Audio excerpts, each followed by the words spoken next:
Bonjour à tous et à toutes ces personnes connectées. Christian Kofi, toujours inspiré, toujours prêt à vous dégainer ce qu'il faut pour pouvoir renchérir la connaissance.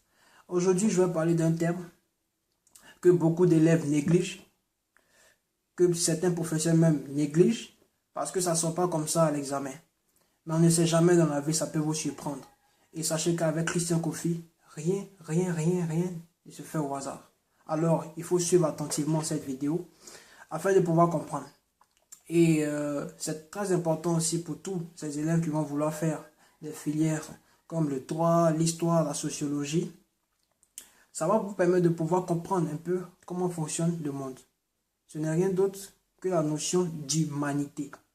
L'humanité. Alors, l'humanité se définit de façon assez facile. C'est l'ensemble des hommes. Quand on dit l'humanité, c'est l'ensemble des hommes, c'est le genre humain. On met les animaux de côté. On met les plantes de côté. On parle ici des hommes, des sujets pensants. Alors, l'ensemble des hommes, c'est ce qui forme l'humanité. Alors, pour comprendre ce cours, il faut comprendre ces deux notions. C'est selon ces deux notions qu'on donne les sujets sur l'humanité, la plupart du temps. L'ethnocentrisme et l'ethnologie. Alors, c'est quoi l'ethnocentrisme?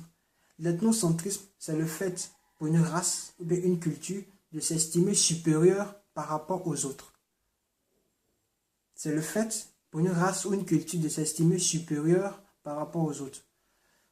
Les Baoulés se lèvent un matin, c'est un exemple. Les Baoulés se lèvent un matin et puis disent oui, nous les Baoulés, on est plus jolis que tous les garçons de la Côte d'Ivoire. Les autres garçons ne sont pas jolis, ils sont vilains. Les Hébrayés se lèvent, les Bétés se lèvent, les Malinqués se lèvent et disent que ce que vous racontez, c'est faux. C'est nous les plus jolis. Du coup, l'humanité est déséquilibrée.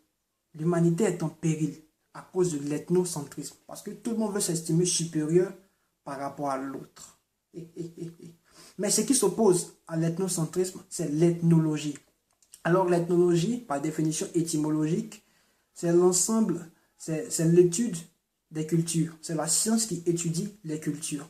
On a de grands ethnologues comme Claude Lévi-Strauss qui n'estiment pas qu'une culture soit supérieure par rapport à une autre. En fait, toutes les cultures se valent. Il n'y a pas d'émulation ou d'hierarchisation entre les cultures. Toutes les cultures se valent selon les ethnologues. Alors, cela peut se manifester à travers le brassage culturel, à travers le mariage. Un garçon baoulé se lève et il va marier une femme guérie, par exemple. C'est ça l'ethnologie. Voilà. Pour comprendre ce cours, il faut maîtriser l'ethnologie et l'ethnocentrisme. Alors, pour ceux qui aimeraient avoir des citations, pour ceux qui aimeraient avoir tout ce qu'il faut pour pouvoir comprendre ce cours, tous les rudiments nécessaires, contactez-moi dans les différents numéros que vous allez voir dans le générique de fin. J'ai été ravi une fois de plus de vous prêcher la connaissance. Rendez-vous pour la prochaine vidéo qui arrive. Ça sera une bombe. C'est une notion que les gens n'arrivent pas à comprendre aussi. C'est dommage, non? Ciao, ciao.